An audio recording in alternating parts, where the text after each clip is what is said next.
Okay, I'm starting the recording for the viewers at home. The point isn't that this is interesting to look at. The point is that you're supposed to be looking at this while I talk to you. I'm talking to them, not you. Okay. Now, Kreeft gives us several ways of classifying terms, and I want to go through them just to review to you and talk to you a little bit, but some of them go very quickly and some don't. The first set, I guess, of ways of classifying terms on page 47. Terms are either unambiguous or ambiguous. Ambiguous means having more than one meaning. Unambiguous means only has one meaning. That's pretty clear. The second, speaking of being clear, the second category here is terms are either clear or unclear. That's itself pretty clear. Number 3, terms are either vague or exact. Okay. Number 4, terms are either univocal, equivocal, or analogical. This is not very clear at all, so we're going to slow down here. Univocal. A univocal term has only one meaning. It's an object of thought that only means one thing. An equivocal term has two or more different and unrelated meanings. You with me so far? A univocal term only has one meaning. An equivocal term has two or more different and unrelated meanings. Here's where it gets kind of tricky. An analogical term has two or more meanings that are partly the same and partly different and related to each other. He gives us some examples here. I ate 2 apples and you ate 2 hamburgers. The word terms ate and 2 are univocal because they mean the same thing. If someone eats a hamburger and someone eats an apple, they mean the same thing. The river has 2 banks and the town has 2 banks. That word banks means different things, right? Banks of a river and banks of a town. Oh, I also said last week, this is about the most boring class because we move very slowly. So don't freak out, okay? Boring is... It moves really slowly because that's the key. Yeah, that's the key. Logic, just as a review for everybody, logic is natural to everyone. Everyone has logic. The problem is we think too fast, we avoid all the stuff we already know. And so by slowing down, focusing on what we're talking about, and sometimes using some awkward language to rephrase what we're saying, we slow ourselves down so we can see where problems in our thinking are. That's what the deal is. So that's what I mean by boring, because it doesn't move very quickly. Okay. But here we get to an exercise on page 49 that was reviewing what I'd asked you to look at earlier.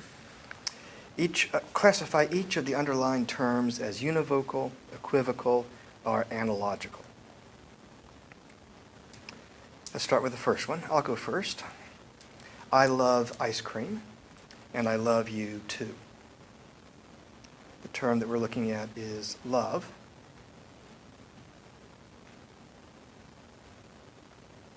And that term is analogical. Now, what does analogical mean? Go back across the page to remind ourselves. An analogical term has 2 or more meanings that are partly the same and partly different and related to each other. I can say I love ice cream, and I can say I love you, and I mean that I desire to be around you, I like to be around you, I want to have more connection to you, and yet, when I say I love you, I don't mean I love you like ice cream. Okay. Well, if someone says that, then maybe you need to find out what they really mean. That's why that phrase, I love you, is so nice to hear, but when you hear it, you kind of need to know what it means. And say, I love potato chips. But if I say, I love potato chips, and you say, really? I've got a bag of potato chips right here.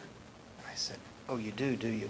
And you said, yeah, I do. Would you like some? And I said, oh, man, would I like some potato chips? Because I love potato chips. And you say, well, here you go. Here's the bag. And I open them up, and the potato chips are all soggy and maggot-eaten. All of a sudden, I don't love these potato chips anymore. I wad them up and throw them away. What kind of love is that, huh? Oh, I don't like that. Well, what I mean when I say I love potato chips is I love potato chips that are crispy and yummy, not soggy and maggot-eaten, okay? So when I say I love ice cream, I mean I love ice cream when it's cold, in the proper temperature, in the proper texture, in the proper flavor, That's not what I mean when I say I love you, or not probably what I should mean. So they are different, but at the same time, they are partly the same and partly different. To murder is evil, and to be murdered is also evil. And here's why we have the cards, right?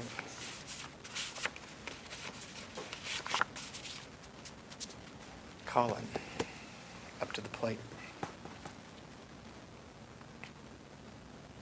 To murder is evil, and to be murdered is also evil.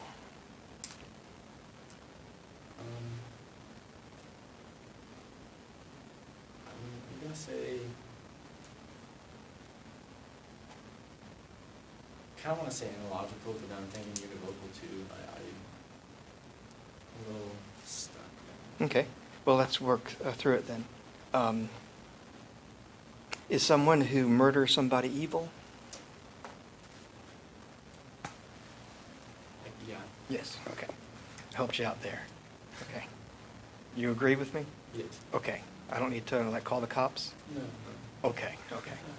Okay. Someone who murders someone is evil. Is the person who's murdered evil? Not necessarily. Not necessarily. That's a good answer. Not necessarily. But evil also means bad, right? Is it bad to kill somebody? Murder somebody? Yes. Yeah. Is it bad to be murdered? I guess so. Yeah, Yeah. I would say so. I would say so. So I think your first instinct was right, because there's something that they have in common, which is that they're bad. But there's also something that's partly different, because the evil of being murdered is different than the evil of murdering someone. They're different ends of the same action. Okay? So the action itself is evil, but the result is different. Taylor, a litter of pups was living in the street in the middle of a pile of litter.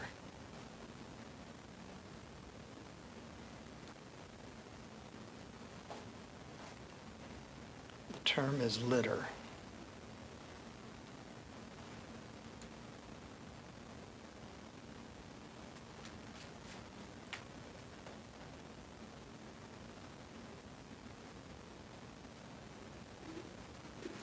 I have to say analogical.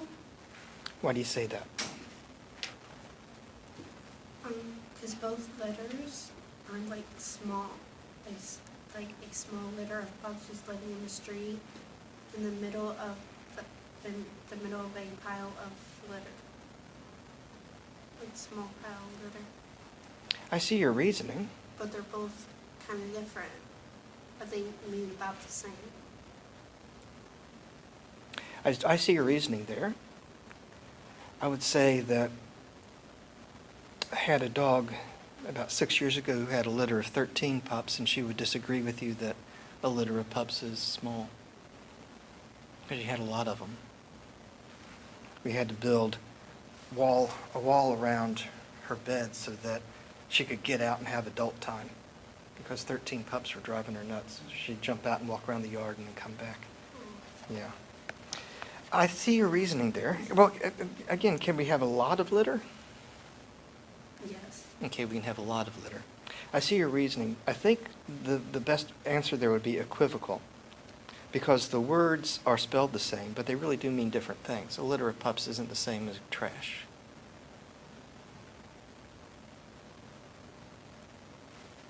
See why we're moving slow?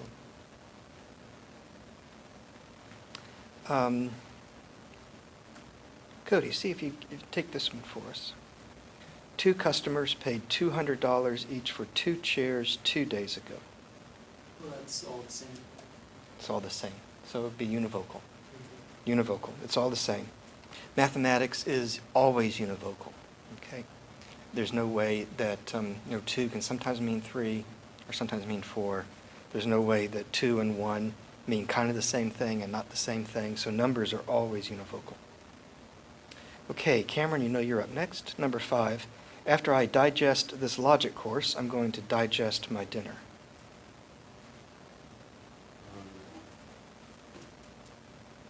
I mean, it's either like equivocal or analogical, like depending on how you perceive the word digest. 'Cause, Okay, like, talk it out. yeah, because I mean, it could mean like just processing information and also processing food. So, I mean, I would say it's like analogical, because it's both about processing. Yeah.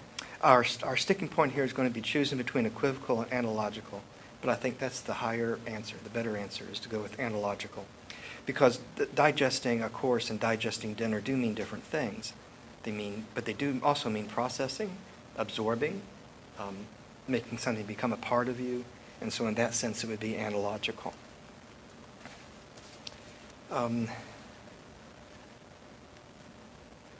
Let's go to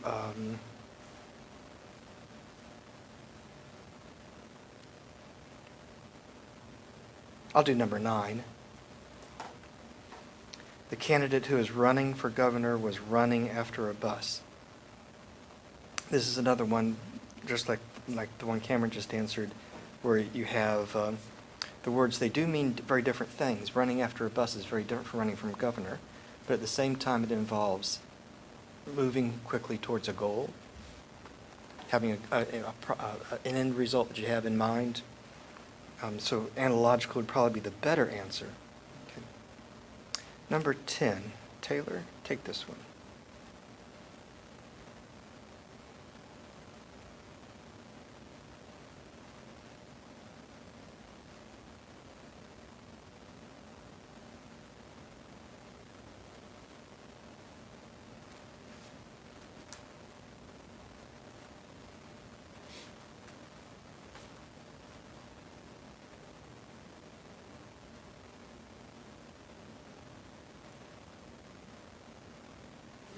Equivocal?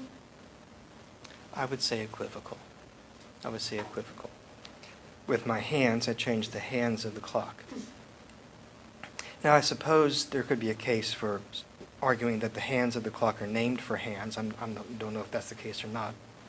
When I was a kid, I had a Mickey Mouse watch with Mickey Mouse's hands as the hands, but I don't think that's really what the sentence is getting at. Okay, so I think equivocal is a better answer. What's the definition of equivocal? It's where you have words that have two or different, where we have one word that's spelled the same, but it means two different things. Hands on your arm and hands on a clock. So equivocal is where you have the word that is spelled the same, but it has two different meanings. By the way, this is going to be one of the major fallacies that we're going to be getting to, I think, next week, material fallacies. So we'll be coming back to this idea of equivocation. Okay. Let's see, what's a good... but we'll get to those. Let's just stick where we are right here. You said they're spelled the same, but they have different meanings. Right, right. Okay, number 13. Here's a tough one. The Christian says, we call God the Father and Jesus his Son. The Muslim says, for a father to have a son, he must first have a wife. Who is God's wife? The Christian replies, well, God has no wife. The Muslim says, then God has no son.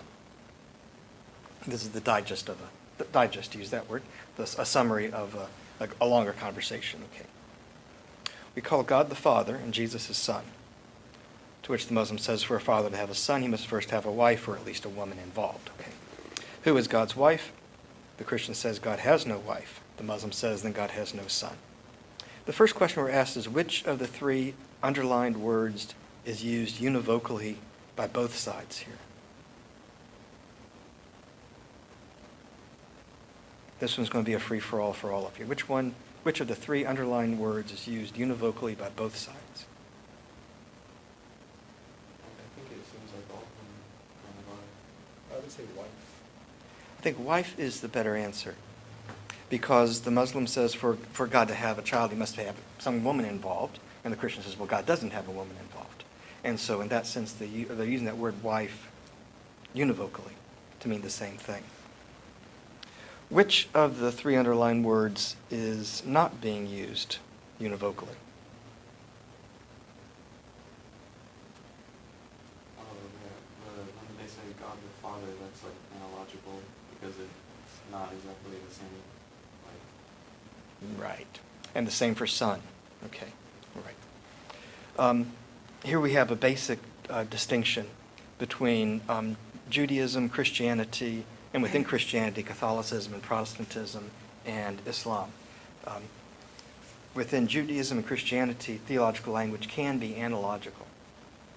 Roman Catholics argue that all theological language is analogical. Protestants disagree about that. But for Muslims, there's no analogical language.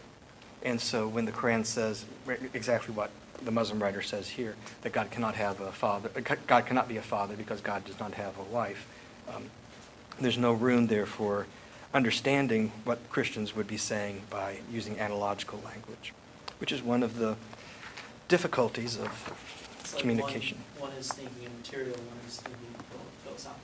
Right, yeah. And, well, similar issue, number 14, I'll go ahead and take this one. Christians believe God is three persons, then he must be triplets. Three persons make triplets. When Christians say that God is three persons, they mean personality. Person in ordinary dialogue oftentimes means a human being. Three human beings make triplets. It's not quite the point. Because the analogical language is being used for persons. Persons mean something different when we're talking about the doctrine of the Trinity than when we're talking about three babies who are born at the same time. And yet they are related in that they involve personality. Okay, let's move on. We've got the difference between being literal and metaphorical. Here we have the analogical coming in again. A good man, a good dog, a good meal, and a good shepherd are all good in different ways. I think, did we? We'll come back to that line of thought next week. Positive or negative is number 6. That's simple to grasp. Number 7, simple or complex. That's easy to grasp. Number 8, just don't worry about. Categorigmatic and syncategorigmatic. The only time I ever use those words are when I tell you that they're not all that important. Now, number 9 is another big one. This is the second big category here. Terms are universal, particular, or singular. Let me try to help you out here. The first paragraph here. A universal term, by the way, this is the only class I ever teach where I read out of the book, but it's just easier to do this here. Okay. I don't like classes where people read to you out of the book, but I only do it for like 3 or 4 sentences just to get it started. A universal term designates all members of a class of things, as in all men are mortal. A particular term designates some members of a class, as in some men are blind. A singular term designates only one member, as in Socrates is dead. Here's what we're talking about. We're talking about the terms here, objects of thought. A universal term designates all the members of a class. That means each and every. All means each and every. Each and every member of the class, men, are mortal. That means they are liable to death. Here's where, that's easy, that one's simple. Okay, universal means universal. Universal means everything. Okay, here's where the problem comes. In ordinary conversation, when we say particular, we usually mean one thing. If you walk in the room and you say, which particular chair should I sit in, what you usually mean is, which individual chair do I want to sit in? If I say, go into my office and get me this particular book, that usually means I want one book. Okay, that's not how we use the word in logic. Particular means some. It can mean one, because one is some too, right? But it can mean more than one. So it could be 2, 3, half. Okay. This is a crucial distinction because we have singular two, and singular means only one. So we've got 3 groups. That word all means universal, means all. Particular means some, and singular means only one. If you keep that straight, and again, the catching point is with particular, then you'll do just fine. Okay. But this, again, is language that we're going to be making use of in maybe 3 weeks.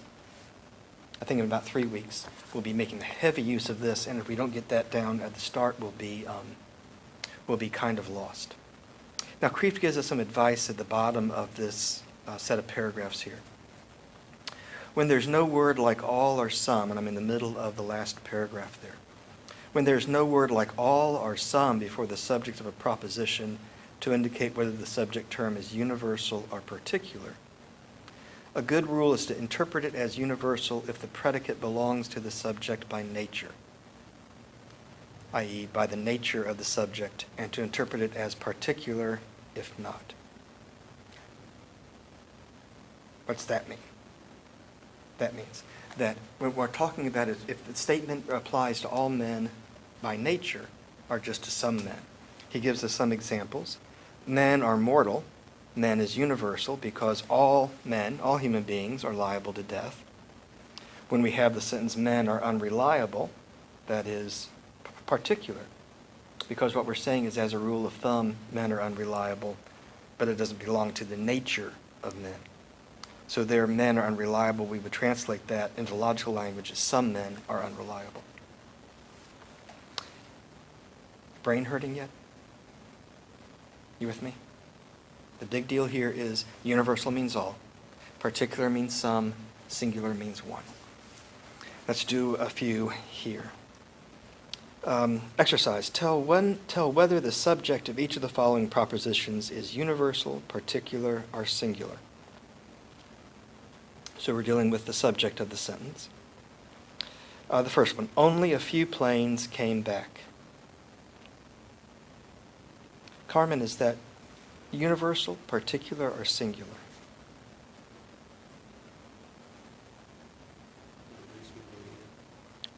Only a few planes came back. I'm sorry? Oh, my name is Cameron. What did I call you? Carmen. I'm sorry. That's all right. I thought there was someone else named Carmen. No, I'm sorry. Only, I would say it's particular. You would say that and you'd be right, because it's only some, right? Some of the planes came back. That's why I still need these cards. Number 2, the whole Air Force failed. Cody, is that subject universal, particular, or singular? Universal. Universal. Colin, number 3, several planes crashed. Particular. Particular.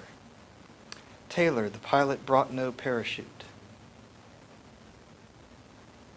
Singular. Singular.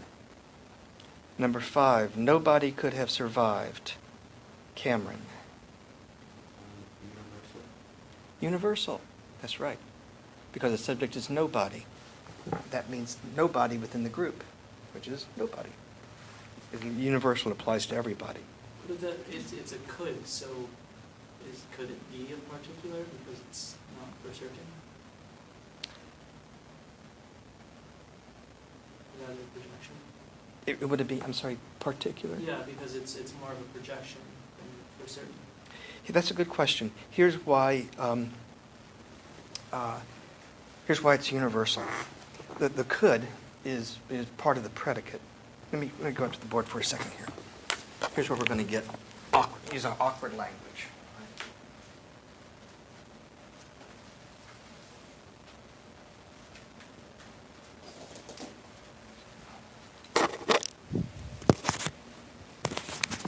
What have we got here?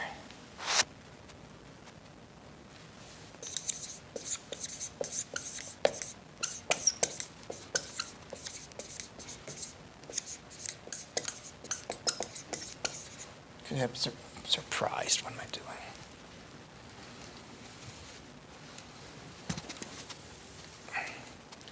Nobody could have surprised anyone by surviving. Okay. No one could have survived. When we say nobody could have survived, this is the subject, nobody. Okay. This is the predicate because it adds information to our class. Nobody. Okay. What we're really saying in logical form is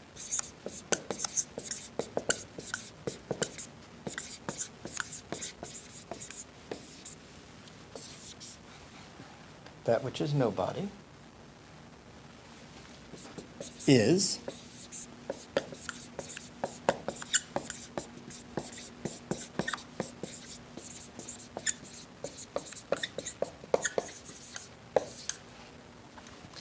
that which is nobody is that which could have survived. Now, nobody talks like this in ordinary language, right?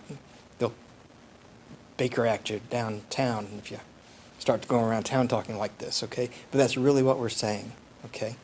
And what we're really saying is when we say that which is nobody is that which we could have survived is that all of that which is nobody is that which could have survived. Now is your brain hurting? Does it clarify? It makes sense. Yeah, it does make sense. Yeah. And that's why we slow down and sometimes use awkward language. Good question. I'm glad you got me talking about logical form early on. By the way, we'll come up with ways to abbreviate that. Don't worry too much about all of that, okay? All right. Yeah, because that's what we're really saying is all of nobody could have survived. Number 6, Colin, every plane with 2 engines had trouble. Universal? That's Not un- every two. That's right. It's universal because it applies to everything within that group. Okay. Number 7, without exception, everyone experienced multiple troubles. I'll take that one. That would be universal because, again, we're talking about the universal class. Without exception, everyone, kind of universal. Okay, so that's all the group. Okay. Okay, enough of that. All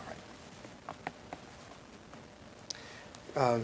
A little bit more headache here. Number 10. This is not as important, but it's kind of important. Okay. So far, the big things we've talked about are univocal, equivocal, and analogical. And then we just finished talking about universal, particular, and singular. Those are really big. This is kind of big, okay? Terms designating groups of things are used either collectively or divisively. When I use the term collectively, I mean the group as a whole. When I use a term divisively, I mean each individual member of the group. Collective terms refer to the number looked at as a single group, like the soldiers in an army or the crew of a ship. So the exercise here is we're going to see whether each underlined term is used collectively or divisively. In other words, are we talking about the group as the group, or are we talking about the individuals within the group? Number 1, that is a tall pile of bricks. I'll take this one. This is collective because each individual brick by itself is not a tall pile. But when they're all together, then they make a tall pile. Number 2, Taylor, trees. The trees on Holly Hill make a fine sight. Collectively? That's collective, right? Although each one might be a pretty tree, it's a fine sight when they're all together, right? Okay. Number 3, none of my philosophy courses is easy. Cameron? Divisively. Divisively, because it's true that each of them is not easy. Cody, the marbles in this bag weigh 5 pounds. Collectively. I imagine you could have marbles the size of bowling balls, but that'd be kind of a silly way of reading the question. So collectively.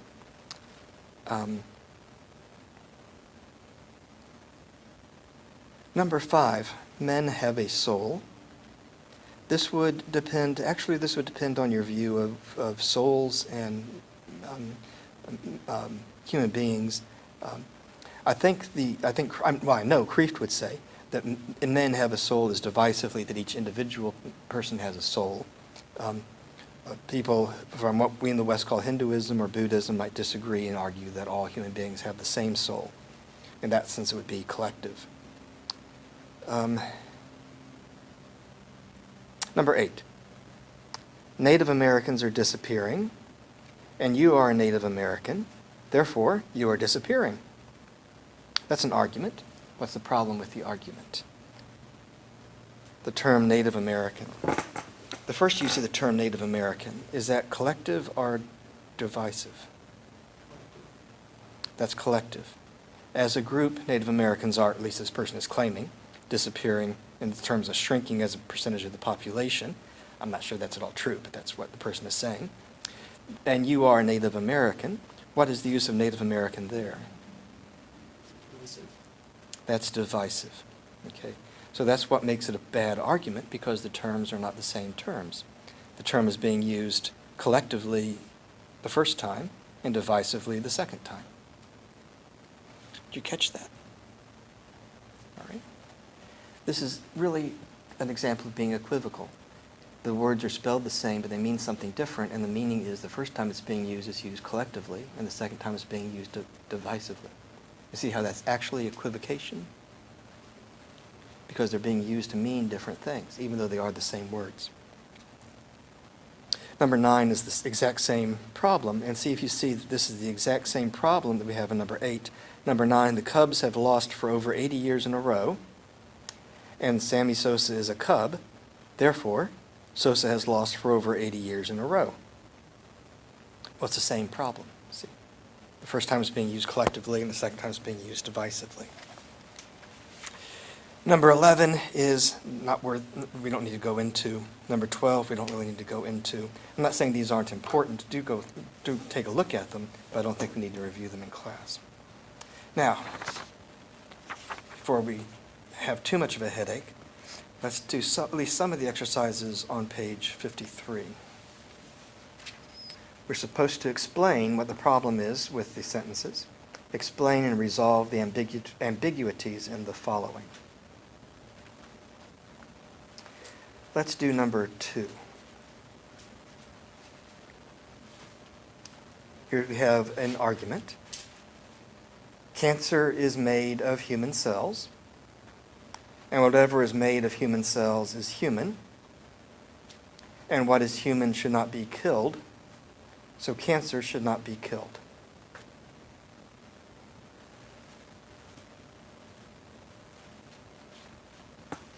This is the argument. Someone you know, I mean, I think we probably all know someone who is suffering from cancer. I don't want to bring up those people to mind right now.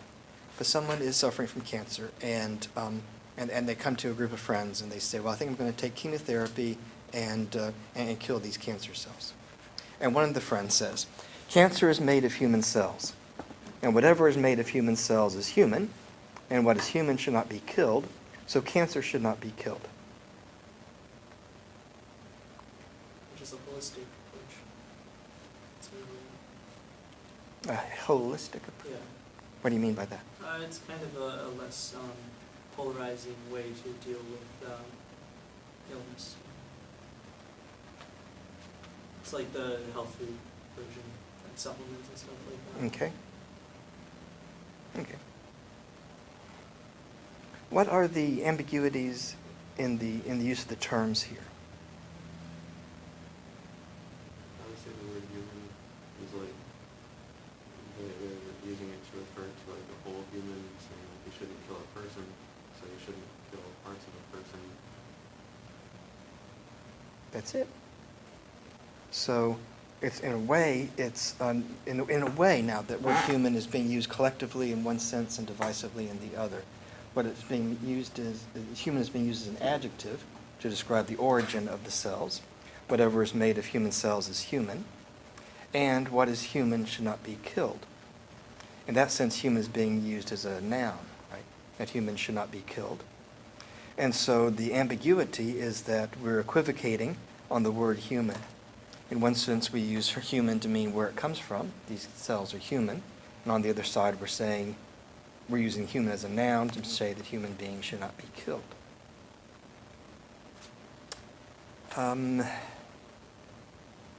Number 5, a condemned prisoner to a judge.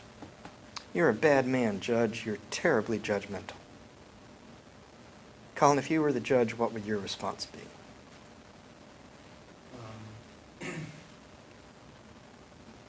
Sorry, man.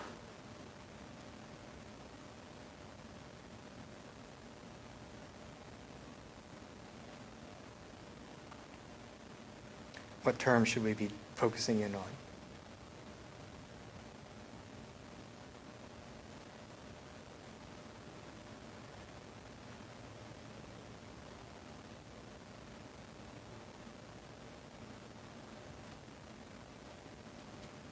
I'm not really sure.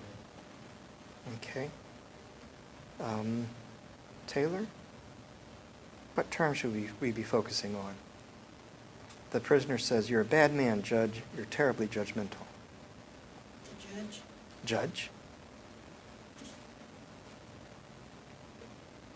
And so what might the judge say? You're the judge, Taylor. You just brought the gavel down and said 30 days in jail. And the criminal said, "You're a bad woman, Judge. You're terribly judgmental."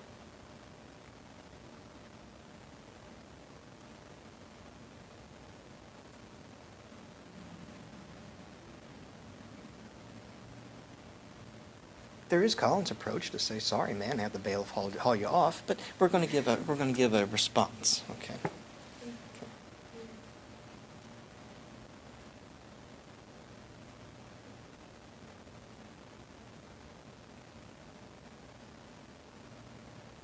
You're a bad man, you shouldn't have done what you've done. Judgmental is my job. That's what I was hoping you would say. That's my job. That's at least one way of getting at it. Okay, that's my job. Why would that be a good comeback? Because the word judge is being used in two different senses, okay? There's a sense of being judgmental in which one is prejudiced against somebody or who tries to make themselves look better than they are. What other ways are people judgmental? Assuming somebody from a certain part of the country is dumb or something like that. All those kinds of things, okay? But then there's a sense of being a judge in which you are authorized to issue whether something is illegal or not based on the law. Okay?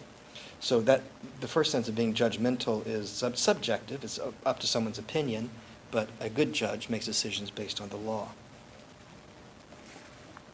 That's similar to number 6. The condemned prisoner to a judge. "You're supposed to do justice, Judge, but you've just done a bad thing. And a bad thing can't be just because justice is a good thing, not a bad thing." To which the judge replies, "What bad thing have I done?" The criminal says, "You've lowered my self-esteem in declaring me guilty. Self-esteem is good, and you've taken away something good, so you're bad. You should be punished instead of me."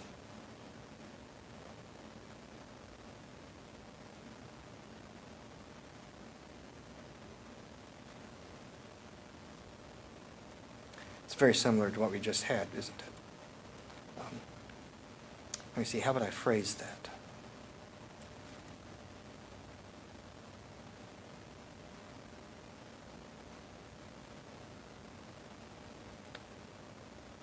Okay, the term we want to focus in on is good, because the first argument is justice is a good thing, and the second argument is self-esteem is good. But here's where the equivocation is on good. Justice is a good thing. In that sense, the word good means that it corresponds to moral law or legal law, one or the other. Self-esteem is good. In that sense, good means it's a subjective feeling. It's how the person feels about himself.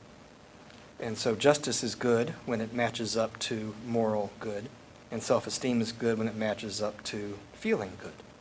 And feelings and morality are not the same thing. Boy, that was profound, wasn't it? Yeah. Feelings and morality are not the same thing. Wouldn't the world be a better place if people figured that one out? Okay. All right, feelings and morality are not the same thing. So that's how I would work through that one. Number 8, philosophy is a kind of love, the love of wisdom. Therefore, philosophy teachers who accept salaries are mercenary lovers. They're intellectual prostitutes. They sell their love for money.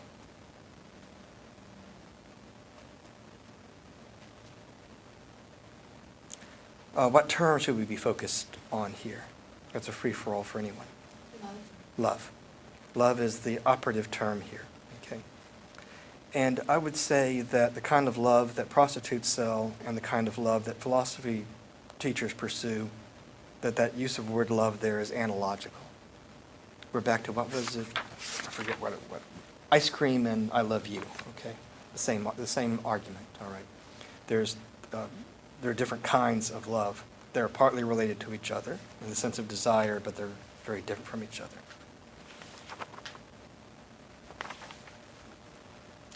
Number 9, anti-gravity should be easy. We disobey all kinds of laws, even the law of non-contradiction, so we should be able to disobey the law of gravity. The law of non-contradiction, let's get rid of that because we are not up to there in the course yet, okay? Let's say speeding laws instead. Let's back off of that, okay? Anti-gravity should be easy. We disobey all kinds of laws, even speeding laws, so we should be able to disobey the law of gravity. What's the term we should be focused on here? Free for all. Law, right, law. So, who wants to explain the ambiguity here? Even the law of speeding. I think it's like analogical because I think law is supposed to mean like something that has to be followed in general.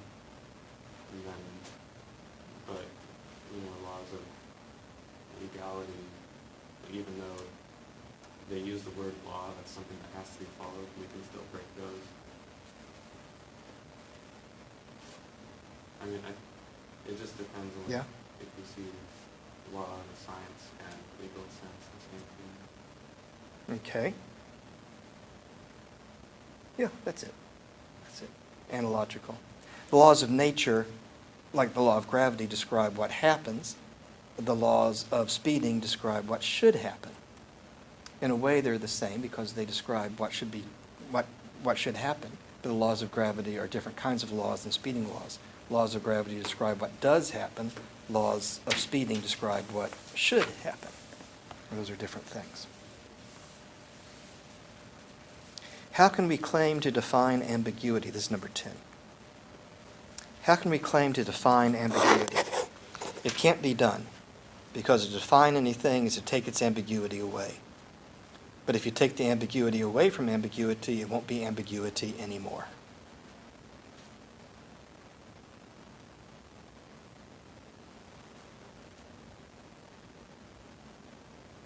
What term should we be focused on?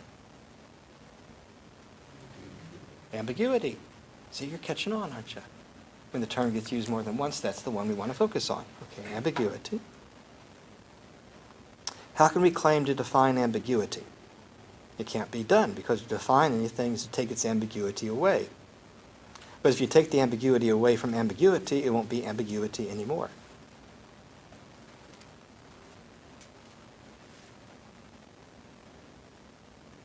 Don't reach for the Tylenol just yet. This is the last one for today.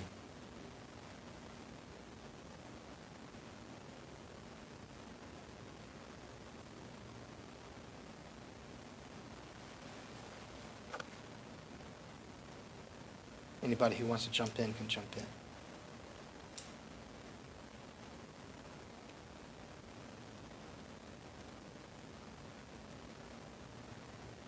Slow our thinking down.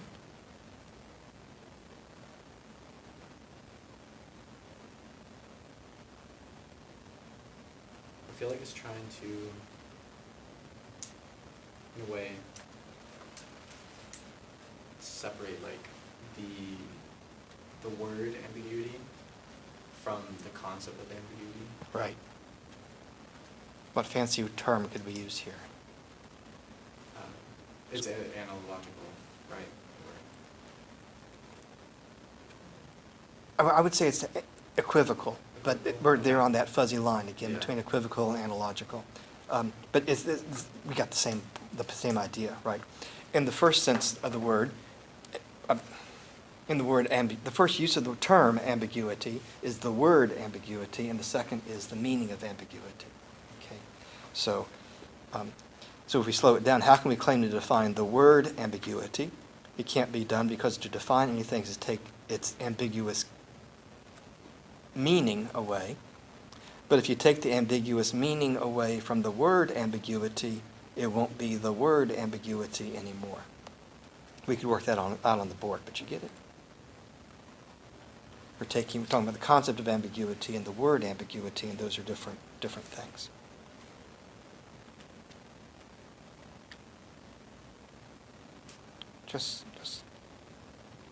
Here's where we slow down, okay? It's a common mistake. Did I say this last week? It's a common mistake for people to confuse quickness with smartness. I think that was one of the rules. Yeah. Don't try to be too quick. Yeah, don't try to be too quick. The most dangerous thing in the world is a quick, dumb person. Fast, stupid people, stay away from them.